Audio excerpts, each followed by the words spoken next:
Investindo na Gringa. Oferecimento Avenue Banking. Sua vida financeira global e em dólar. Saiba mais em avenue.us. Investindo na Gringa, com Bruna Aleman.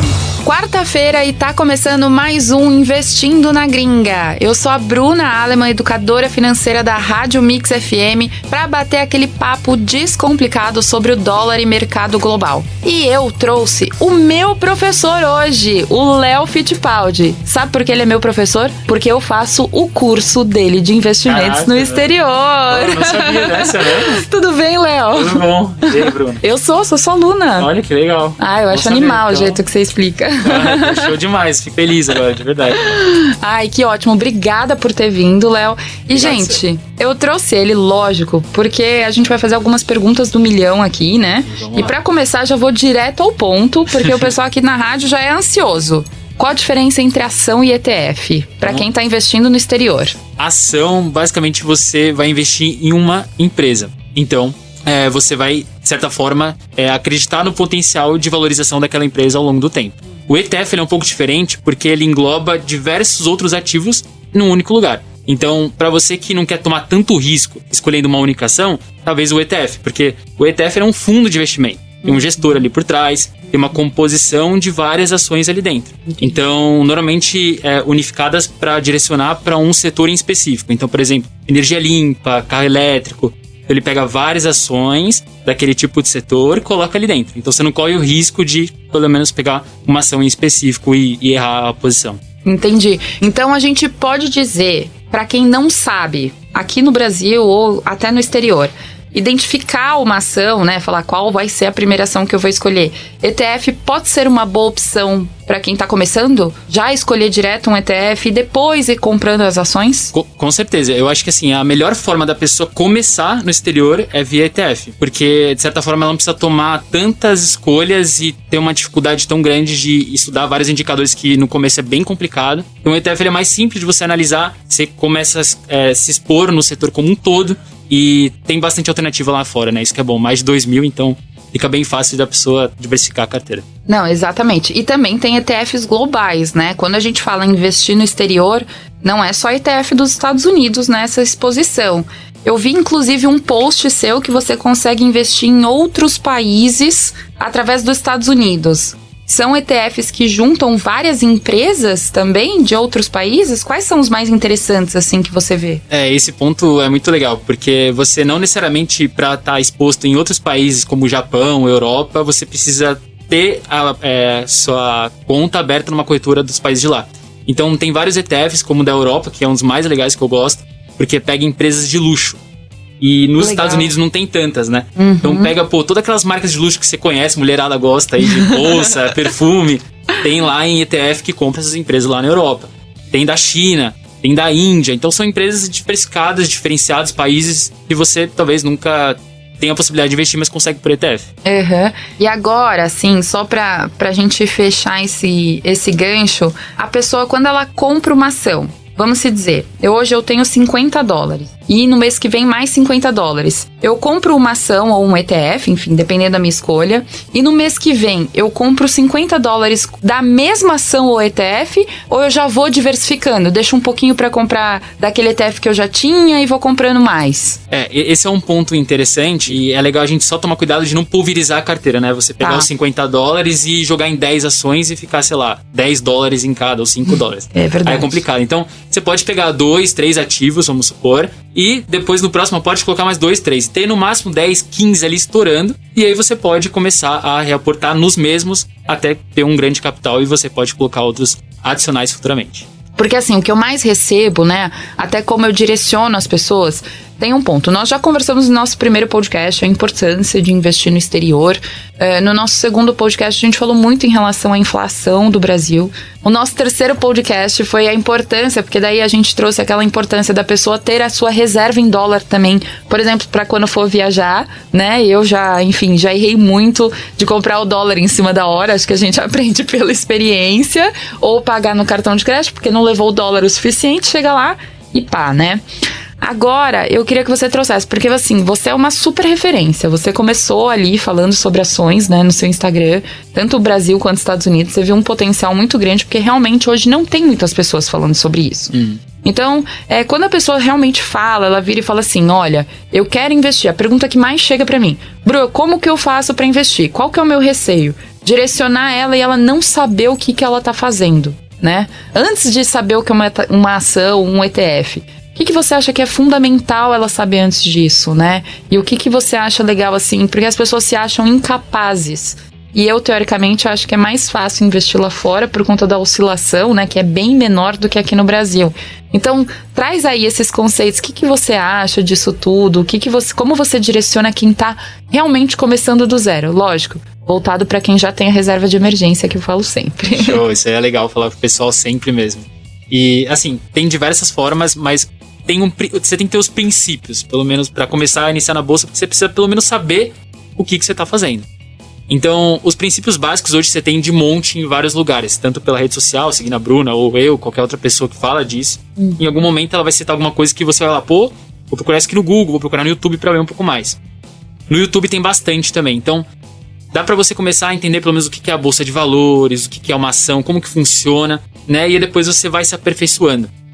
Tem muita gente que não tem tempo pra essas coisas. Às vezes o cara trabalha, engenheiro, sei lá, faz um monte de coisa e não quer nem saber de investimento. Mas o princípio básico a pessoa tem que saber, até mesmo se ela for ter um cara que vai investir pra ela. Ela tem que saber debater com a pessoa, né? Se tá errado ou não, se ela tem que mudar alguma coisa. Então, acho que é legal iniciar com princípios básicos de entendimento e depois ir se aprofundando com alguém, ou, sei lá, colocar a tua própria grana. Isso eu sempre falo pro pessoal lá no Instagram, que eu falo no YouTube. A partir do momento que você coloca a sua grana, sei lá, seja bem pouquinho, muda a cabeça. Porque aí é o teu dinheiro que tá em jogo. E aí você se vê naquele momento em que você precisa começar a se aprofundar, porque é a tua grana que tá em jogo, em risco, né? E aí eu acho que o negócio começa a andar mais rápido do que sem colocar o dinheiro. É a experiência, né? É a experiência. A gente sempre fala, você colocar lá é a experiência. Eu, por exemplo, eu não tenho posição em ações aqui no Brasil. Eu sei que você tem. Eu não tenho por vários motivos, assim. Quando eu comecei a diversificar meus investimentos e eu era extremamente conservadora, hoje já sou extremamente agressiva, né? Eu me sinto extremamente agressiva com alternativos, exterior, a gente já tá abrindo o leque ali. Mas porque tem planos, morar fora, estudar fora, enfim, tem outras coisas ali na frente, então eu sempre foquei nisso. E outra, porque eu acho que aqui no Brasil, eu não tenho o estômago da Bolsa Brasileira. Por mais que a gente pense no longo prazo, a oscilação dela é muito diária. E lá nos Estados Unidos é um pouco diferente, né? Não oscila tanto assim, né? O mercado é muito mais estável. Por mais que a gente hoje, enfim, tá passando por um dia um pouco turbulento, mas você vê que a recuperação é muito rápida, né? Então, acho que a pessoa pode levar isso em consideração, ela pode ficar... Lógico, a gente não está indicando aqui, mas ela pode ficar um pouco mais confiante que o mercado de ações, eles são bem diferentes, o mercado bolsa americana e bolsa brasileira? Sim, eu até sempre falo, pessoal, quem começou na B3 aqui já está preparado para qualquer outra bolsa, porque o cara realmente lidou com várias coisas que não acontecem em outros países. Então, sim, se você já investe na B3, fica muito, muito mais fácil já investir nos Estados Unidos. Assim, é coisa de jogar um joguinho que você sempre jogou e ir lá de novo jogar. Então... esse ponto é muito importante. Se você já investe, começar lá é super simples. Só abrir uma conta numa corretora diferente e tem a Bolsa Americana e já era. Tá. E essas questões políticas realmente mexem muito, é bem complicado. Eu tô até pegando um pouco de ranço de investir aqui na B3, né? Pô, é tanta coisinha chata que você vê, você acorda, é notícia e tal. Poucas quantidades de ações pra você escolher, né? Você fica meio que grudado naquela mesma coisa. Então, você acaba até mudando o jeito de você pensar os investimentos lá fora, né? Por conta das alternativas. Então, aqui no Brasil você fica meio... parado em banco, energia, né? E lá fora, pô, você consegue investir em empresa que faz terreno de árvore, por exemplo. Entendi. Pô, você consegue ter uma direção muito melhor. Então, pro cara que já investe aqui, muito mais fácil começar lá e já ter uma ampla gama de investimento, mudar até a cabeça do jeito que investe. E agora, uma pergunta, SP500 vale a pena como o primeiro ETF? Eu acho que sim. Não chama SP500, gente, é o VO, né? E qual... tem outro também. Tem vários ETFs que replicam o S&P 500, que é as 500 maiores empresas dos Estados Unidos, né? Então você tem o VOO, o IVV, o SPY, que é o maior de todos, o maior ETF do mundo é o SPY. Então você eu acho que começar por esses ETFs é a melhor alternativa, tá? Eu comecei assim. Vou começar na Bolsa Americana. Como eu vou começar? Pelas 500 maiores, né? Então não vou me expor muito diretamente que eu não conheço. E aí depois que você vai pegando o tempo, você pode pegar uma ação ali específica, ou comprar um REIT, ou comprar um outro ETF. Então acho que o melhor jeito é começando pela S&P. Ele é bem mais inteligente que eu, gente. Eu fui na emoção, vamos comprar Disney, McDonald's. Então você já conhecia já como funcionava as ações, tá certo. Eu já fui, vamos na emoção, o que eu gosto? Porque é muito fácil, né? Você gostar de uma ação, você vê, nossa, eu posso comprar essa ação, eu posso ser sócio dessa ação. Esse é um insight muito legal. Que a gente começa a investir lá fora, caraca, eu assino o Disney, eu posso investir nela agora. Netflix, mesma coisa, Microsoft, mesma coisa. Então você fica até doido, você fala, que loucura, né? É uma loucura mesmo. Gente, vocês têm que lembrar de duas coisas aqui pra contextualizar.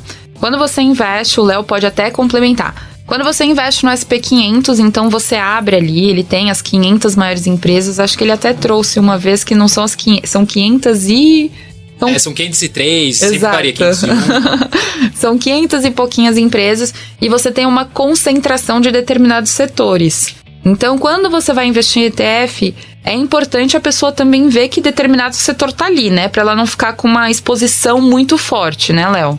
Perfeito. Tem a questão de diversificação de setores, isso é importante, porque senão a pessoa ela pode pegar um ETF do S&P 500, por exemplo, e não saber que a maior exposição é em tecnologia. Aí ela vai lá e pega um outro ETF também que está investindo somente em tecnologia, sei lá, mais de 50%.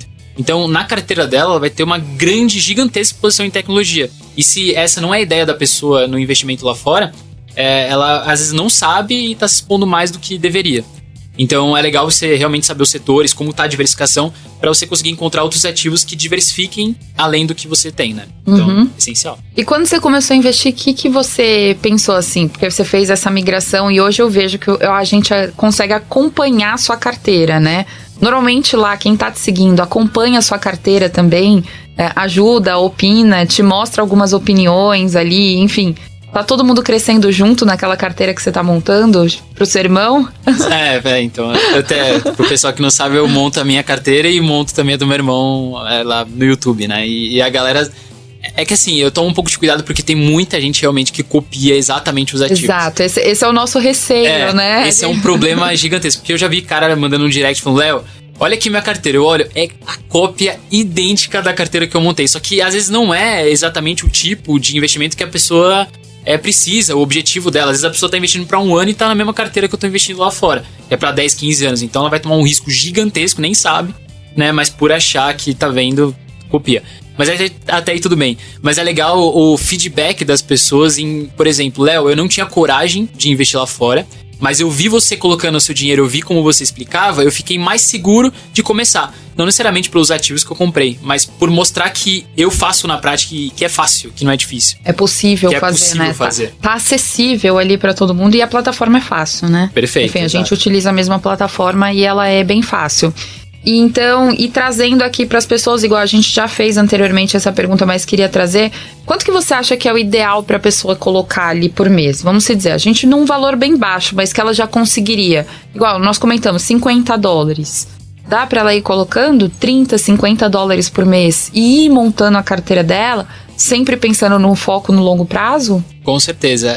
Eu fiz até uma enquete esses dias lá no meu canal do YouTube, perguntando por que as pessoas ainda não dolarizavam a carteira, né? Que é investir no exterior. E aí uma das maiores respostas era porque a pessoa achava que ela respondia, eu não tenho dinheiro ou eu não tenho essa capacidade de investimento. Porque foi colocado aqui no Brasil que exatamente antigamente você precisava ter muita grana para investir lá fora. Mas foi quebrado, né? Hoje, por exemplo, pela Avenue você consegue a partir de $5. Então, é bem simples, 30, 40 reais você já começa. Você tem que colocar o dinheiro que você tem, né? É até ruim eu falar assim, coloca 200, 100, porque às vezes a pessoa não tem isso.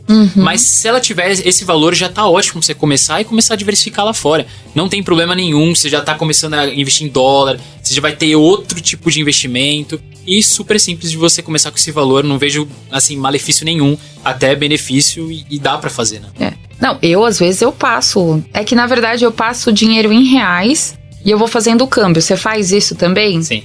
Eu mando em reais e deixo lá, porque às vezes não é o câmbio, né? O câmbio não tá indo certo. Muito bem. Normalmente você faz câmbio de quando em quanto tempo? Então, eu gosto... Ao longo do tempo eu fui me aperfeiçoando na metodologia de qual é o melhor momento de eu fazer o câmbio. No longo prazo, independe se você faz uma vez por mês ou uma vez por semana. Tá. Mas o que eu identifiquei que é melhor pra mim, uma vez por semana. Então, por exemplo, a pessoa que recebe o salário todo mês, ela pode quebrar o que ela vai aportar nos Estados Unidos em 4 semanas. E aí, o dólar